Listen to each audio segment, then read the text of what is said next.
সুপ্রভাত বন্ধুরা, আজকে 11ই ফেব্রুয়ারি 2025। আমি পৌঁছে গেছি নদিয়া ডিস্ট্রিক্টের কল্যাণীতে। আজকে আমি যাচ্ছি এই কল্যাণীর থেকে হুগলিতে ত্রিবেণী সঙ্গমে।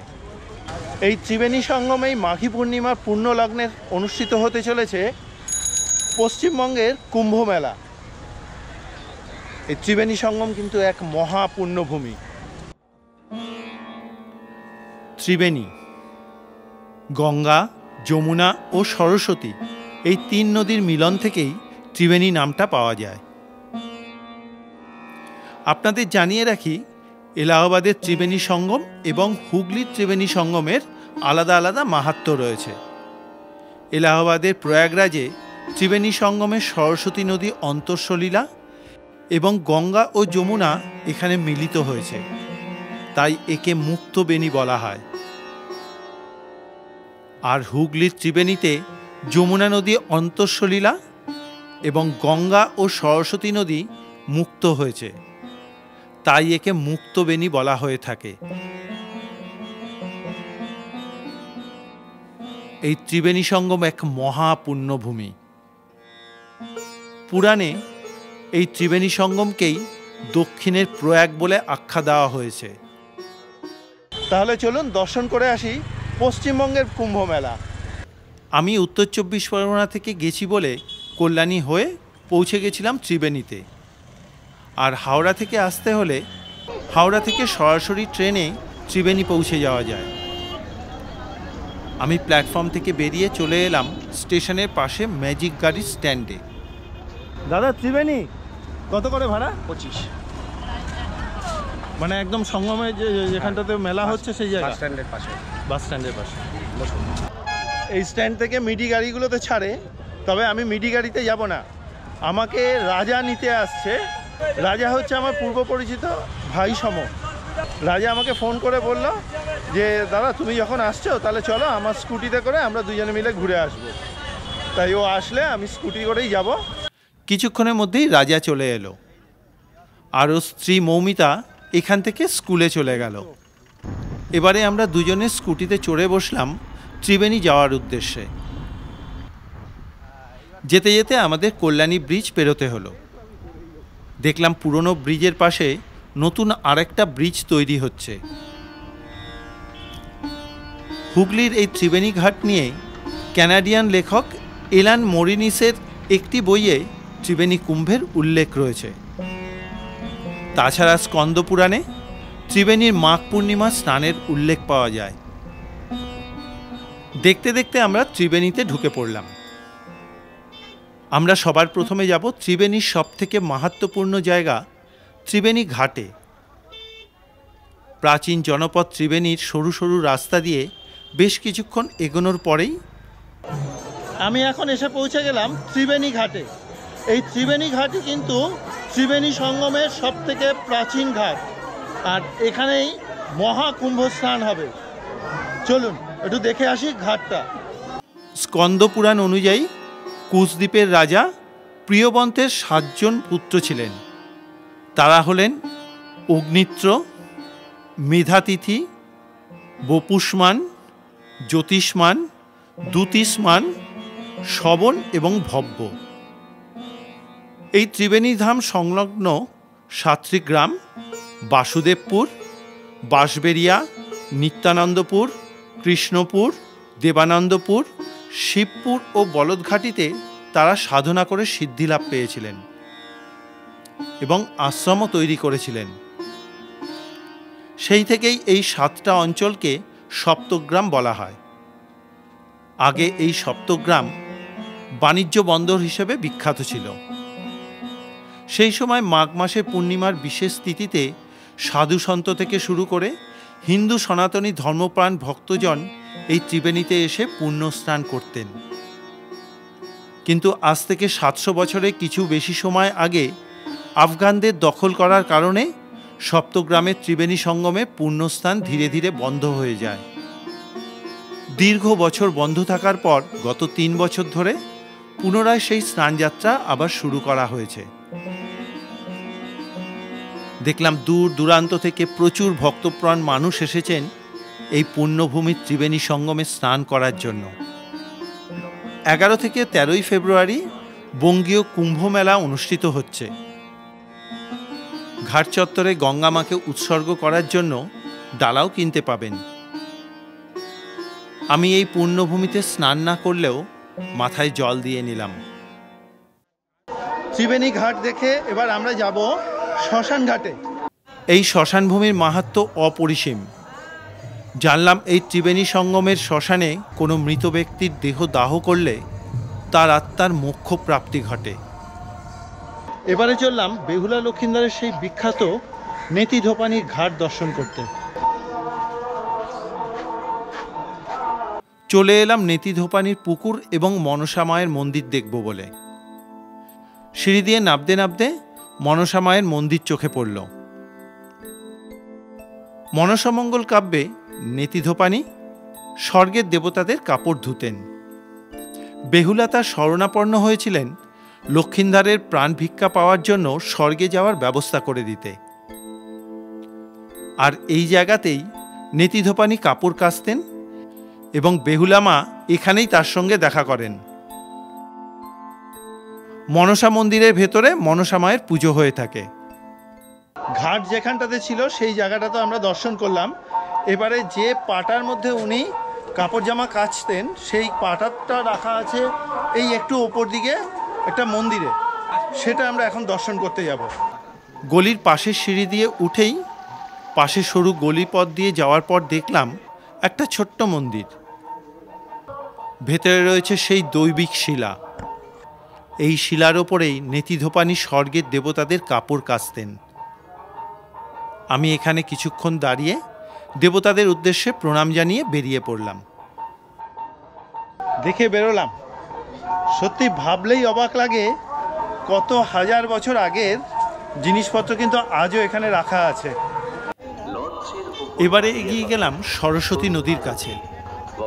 কিছুটা যেতেই আমি এখন যে জায়গাটাতে দাঁড়িয়ে আছি এই জায়গাতে কিন্তু দুটো নদীর সঙ্গম হচ্ছে। আমার ডান দিক দিয়ে বয়ে আসছে সরস্বতী নদী আর এই দিকে হচ্ছে মা গঙ্গা। এই যে এই জায়গাটাতে সঙ্গম হচ্ছে, এখানে কিন্তু দুটো জলের রং কিন্তু আলাদা।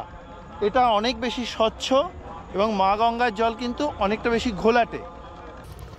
আর গঙ্গা নদীর মধ্যে ভালো করে দেখলে কিছুটা জায়গায় দুটো রং আলাদাভাবে দেখা যায়। মনে করা হয় ওই জায়গাতেই যমুনা নদী অন্তঃসলীলা অবস্থায় প্রবাহিত হচ্ছে। এই সঙ্গম অঞ্চল বঙ্গীয় কুম্ভমেলা পরিচালন কমিটি বিশেষভাবে যত্নশীল হয়েছেন। এবারে ঘাট চত্বর থেকে বেরিয়ে পড়লাম। তখন সারা রাস্তা জুড়ে ভক্তদের ভিড় চোখে পড়ল, কারণ বঙ্গীয় কুম্ভমেলা স্নান শুরু হয়ে গেছে। আজকের এই ত্রিবেণী সঙ্গম পূর্ণভূমির ভিডিও আপনাদের কীরকম লাগছে অবশ্যই একটা মতামত জানাবেন কমেন্ট বক্সে। এটা আমার তরফ থেকে আপনাদের কাছে একটা অনুরোধ রইল। আপনাদের প্রতি কটা কমেন্ট আমাকে অনেক বেশি উৎসাহ দিয়ে থাকে এই রকমই বিভিন্ন তীর্থক্ষেত্রে ঘুরে বেড়ানোর জন্য।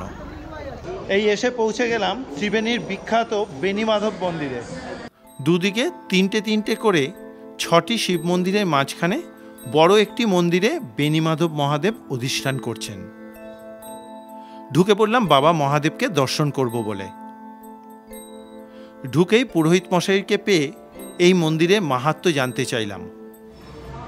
ঠাকুর হচ্ছেন স্বয়ংভূ, ইনি কোনো প্রতিষ্ঠিতা নয় এবং কবে এই ঠাকুরকে পাওয়া গেছিল তার কোনো আমাদের কাছে পূর্বপুরুষ থেকে আমাদের হয়ে আসছে, কিন্তু তার কোনো রেকর্ড নেই আমাদের কাছে।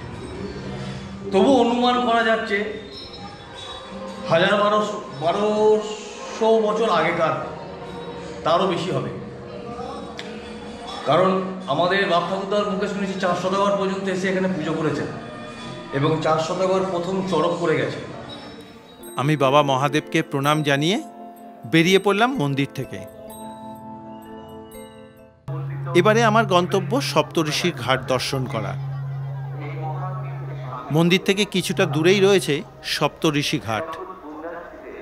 আমি এখন পৌঁছে গেছি ত্রিবেণীর সপ্তঋষি ঘাটে। ঘাটে পৌঁছতেই দেখি এখানে কুম্ভস্নান উপলক্ষে প্রশাসনের তরফ থেকে বিশেষ ব্যবস্থা গ্রহণ করা হয়েছে।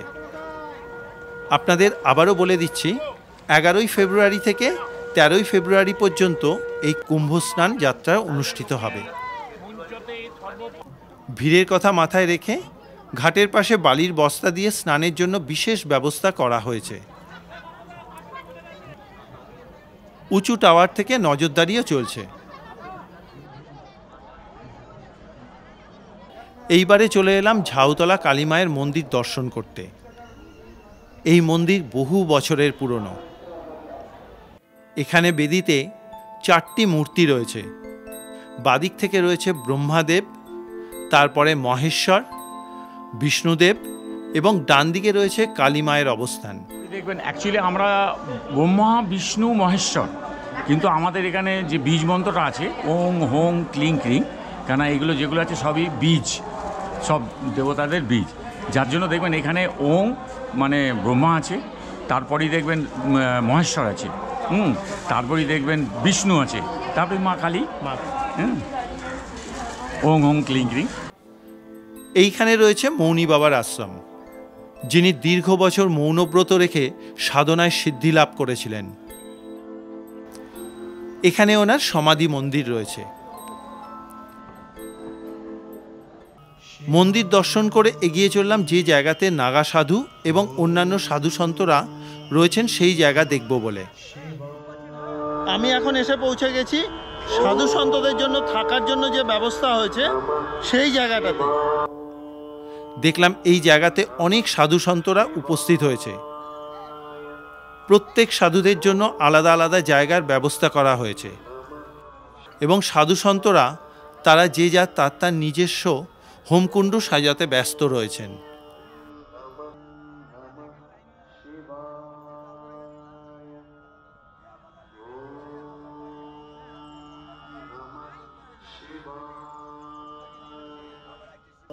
আমি এখানে বেশ কিছুক্ষণ ঘুরে তারপর বেরিয়ে পড়লাম বঙ্গীয় কুম্ভ মেলার মূল মঞ্চের উদ্দেশ্যে। কিছু দূর এগোতেই দেখা হয়ে গেল উদ্বোধনী শোভাযাত্রার সঙ্গে।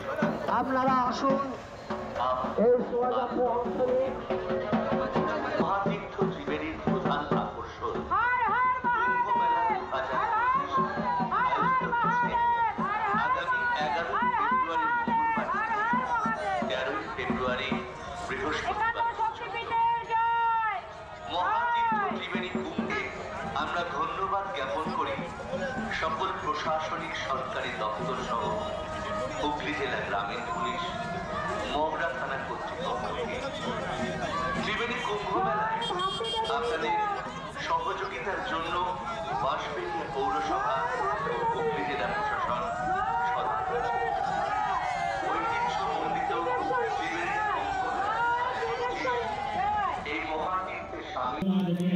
এবারে পৌঁছে গেলাম বড় মাঠের বঙ্গীয় কুম্ভ মেলার মূল মঞ্চে। এখানে তখন ত্রিবেণী কুম্ভ পরিচালন সমিতির উদ্যোগে বিভিন্ন মঠ ও আশ্রমের সাধু সন্তদের নিয়ে পূজা অর্চনা চলছে।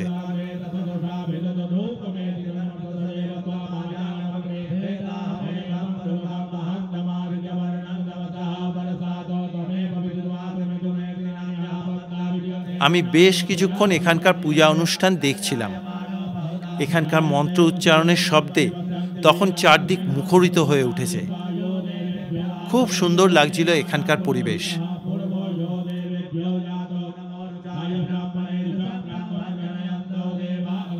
পূজাপাঠ শেষ হতেই দেখা হয়ে গেল বঙ্গীয় কুম্ভমেলা পরিচালন কমিটির মুখ্য পরিচালক কাঞ্চন বন্দ্যোপাধ্যায়ের সঙ্গে।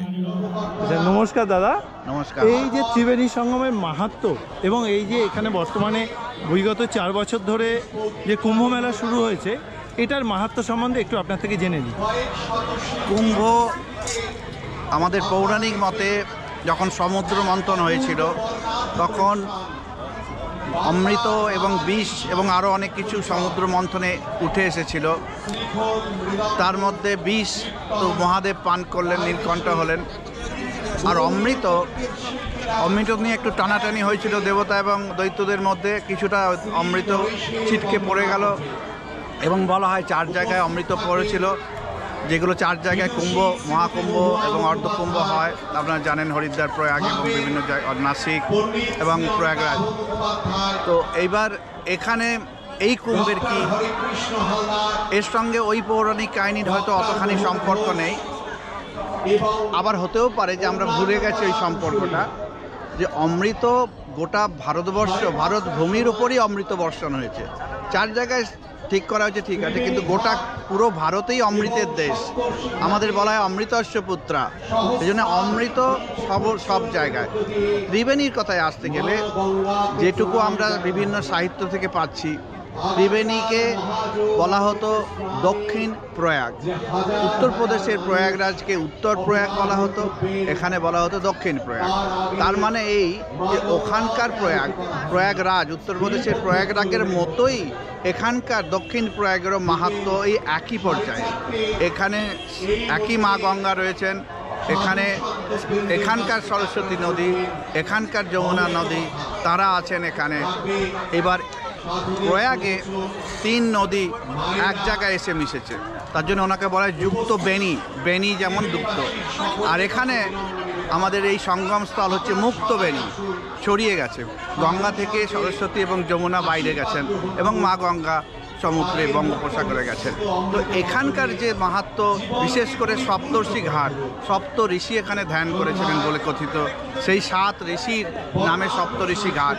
এবং আমরা যেটুকু ইতিহাস ঘেঁটে দেখেছি যে গঙ্গাসাগরের মেলার পর, যেটা সমস্ত সন্তরা এখানে এসে আসতেন এই মাঘী পূর্ণিমা, মাঘী সংক্রান্তিতে এখানে মাঘী সংক্রান্তি মেলা হতো, যার নাম হয়তো কুম্ভ নামে পরিচিত নয়। সেই রকমই প্রয়াগরাজের কুম্ভ নামে পরিচিত ছিল না 1849 সালের আগে। সুতরাং এগুলি হচ্ছে মহা অমৃত স্নান, অমৃত যোগের স্নান।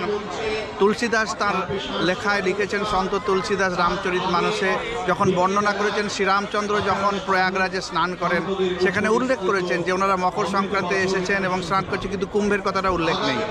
কুম্ভ কথাটা হয়তো আমরা হারিয়ে গেছি অথবা পরে যুক্ত হয়েছে।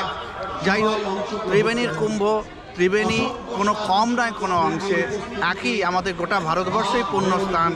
আবার আমরা ইতিহাসে পাচ্ছি যে কাশ্মীরেও নাকি কুম্ভ স্নান হতো। এখন গোদাবরী নদীর একটি সঙ্গমস্থলে কর্ণাটকে একটি কুম্ভ উৎসব হয়। এবং সবথেকে একটা ভালো কথা যে এই কুম্ভ আমরা একদিনের করছি। কেন করছি? যেদিন সূর্যদেব জ্যোতিষমতে মকর রাশি থেকে কুম্ভ রাশিতে যান, সেই দিন এখানে এটাকে বলে কুম্ভ সংক্রান্তি। কেউ মাঘী সংক্রান্তি, কুম্ভ সংক্রান্তি এবং কুম্ভ স্নান, কুম্ভ মেলা, সেই কুম্ভতারা এইভাবে এসছে। আর একে বলা হয় অনুকুম্ভ। প্রয়াগরাজেও প্রত্যেক বছর এই অনুকুম্ভ পালিত হয়। অর্ধকুম্ভ, মহাকুম্ভ ছাড়াও একদিনের এই অনুকুম্ভ প্রয়াগরাজেও হয়। এবং আমার যতটুকু মনে হচ্ছে যে সারা ভারতবর্ষের বিভিন্ন জায়গায় যেখানে ত্রিবেণী সঙ্গম, সেই সমস্ত জায়গায় কুম্ভ হতো। তো এই জন্যে এই ত্রিবেণী খুবই পবিত্র জায়গা। ত্রিবেণী আমাদের পশ্চিমবঙ্গের বুকে খুবই পবিত্র জায়গা। আমরা চেষ্টা করছি এই ত্রিবেণীর হারিয়ে যাওয়া ঐতিহ্য যদি আমরা কিছুটা ফিরিয়ে আনতে পারি। তো এইভাবেই আমাদের এই কুম্ভ শুরু হয়েছে ত্রিবেণীতে। এবছর 4 বছর, 4র্থ বছর। 1298 সালের পর 2022 সালে আমরা নতুন করে শুরু করেছিলাম। এই বছরটা হচ্ছে 4র্থ বছর, পুনরুজ্জীবিত কুম্ভ স্নানের উৎসব। এবারে মেলা প্রাঙ্গণ থেকে বেরিয়ে পড়লাম। আজকের ভিডিও আপনাদের কীরকম লাগলো অবশ্যই কিন্তু একটা মতামত জানাবেন কমেন্ট বক্সে। এটা আপনাদের কাছে আমার তরফ থেকে একটা অনুরোধ রইল। আজ এখানেই শেষ করছি। দেখা হবে আগামী পর্বে নতুন এক তীর্থস্থান নিয়ে। ততক্ষণের জন্য সবাইকে বিদায়। সবাই ভালো থাকবেন, সুস্থ থাকবেন।